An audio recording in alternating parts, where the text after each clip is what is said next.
Today we are going to cover one of the Lepcha's folk tales, the story of Tista and Rongneet. It is a romantic love story of two river spirit, and through this folk tale we will know why these two rivers play significant role in Lepcha's culture and tradition. According to a Lepcha folktale, Rongnyu and Rongneet, the two iconic rivers in Sikkim, are the beautiful creations of ruum. They were known in Melaing for their graceful beauty and love for one another. Rongnyu is a female spirit of river nowadays known as Tista, and Rongneet is a male spirit of rivers nowadays it is known as Rongneet, but Lepcha people still call it Rongnyu and Rongneet river. The two river spirits used to meet secretly, high in the cloud-shrouded valleys of the Himalayas.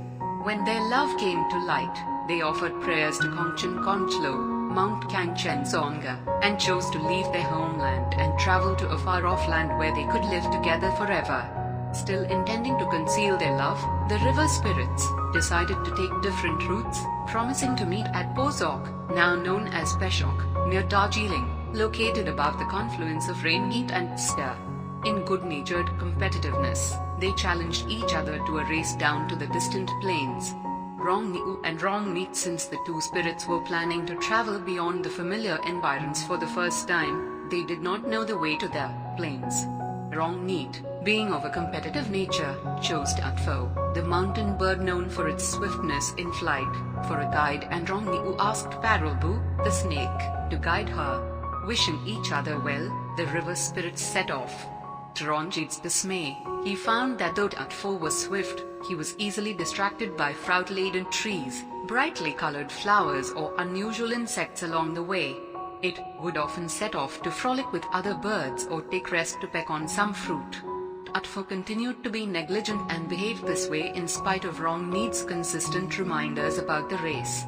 Free-flowing Tista, Paralbu, on the other hand, while slower in pace than Tandong, dashed towards its destination without distraction. Soon the finish line was within Rongnyu's sight, and she was delighted that she'd won the race.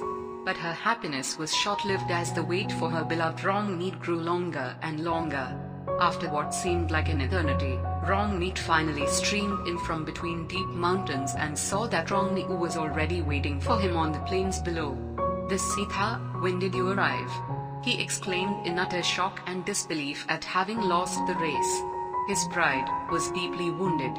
Rongneet, unable to withstand the shame of losing, Rongneet turned around towards the Himalayas without a thought. Roaring and moaning, Rongneet began causing untold destruction everywhere as he flowed back home with such unprecedented intensity, a manifestation of his inner anguish. A heartbroken Rongnyu followed her lover but failed to console him. As the two river spirits moved upwards with increasing force, Melaing was submerged under deep waters. People living in the valley realized the great deluge was caused by ruum whom they had forgotten to worship. All living creatures from humans to animals, birds and insects began scrambling to higher mountains, crying for help. But all the hills were immersed in water except for Tandong or Tandong, a mountain in Damthang in South Sikkim. In fact, the mountain miraculously began to rise higher and higher in order to prevent the creatures clinging to its sides from drowning. Witnessing the utter havoc created by the deluge, the Lepchas began propitiating ruum's wrath with prayers. "Please forgive us for causing you unhappiness and protect us from this destruction," ruum cried the hapless victims. Rongnyu and Rongneet confluence, tribe me at long last. Khimfo, partridge, descended on the peak of Tandong and made an offering of mongpri, a kind of millet, to Kongchen Konchlo. On behalf of the earthly creatures, Khimfo hurled the grains towards the sky, asking for mercy. Hearing the birds' earnest pleas, ruum finally relented, and the deluge caused by Rongneet and Rongnyu began to recede. Rongnyu Rongneet Samsu, tribe me, all the creatures were able to descend from Tandong and pick up their lives again. They made sure to revere Tandong, which saved so many lives in the hour of need. This is why the hill is considered to be holy by the Lepchas, and once a year, they offer prayers and gifts here. This festival is called Tandong faat. Meanwhile, Rongnyu pleaded with Rongneet, saying, "Do not be angry, my darling. You reached late because of Tandong. It is not your fault." When Rongneet heard his lover's sweet comforting voice, he stopped. He asked for forgiveness for his thoughtless actions and promised he would never leave Rongnyu's side. The two rivers then fell into a long embrace. Touched by their love for each other, Itbamu accepted their relationship and blessed the couple, saying people would remember and revere their love for generations to come. With this, together they flowed down the plains of Bengal, never to be parted again.